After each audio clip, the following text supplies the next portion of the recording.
Au Bénin, le président Romuald Wadani prendra officiellement ses fonctions le 24 mai prochain dans un paysage politique profondément transformé.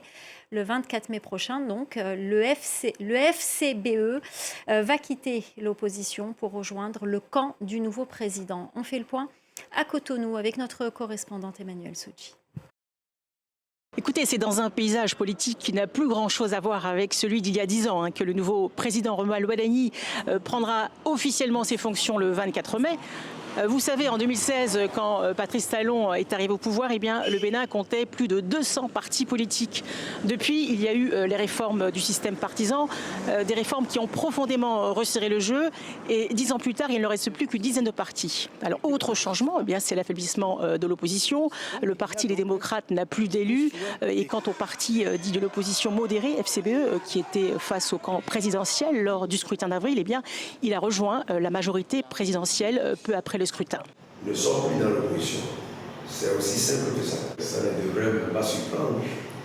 Parce que bien avant les élections générales, le parti FCBE avait annoncé que, quoi qu'il en soit, nous allions travailler avec la mouvance. Avec ce ralliement, eh bien, les démocrates se retrouvent bien seuls dans l'opposition. Le parti est en plus très affaibli parce que vous avez plusieurs figures importantes qui ont quitté la formation avant la présidentielle.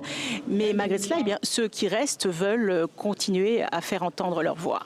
Que tous les partis, d'accord, s'allient à la mouvance, on n'est plus en démocratie à mon sens. Ne serait-ce que pour l'image du pays, pour donner une certaine décence à ce qui nous reste, que nous appelons démocratie. Il est important qu'une opposition existe. Reste maintenant la trêve politique qu'impose la nouvelle constitution.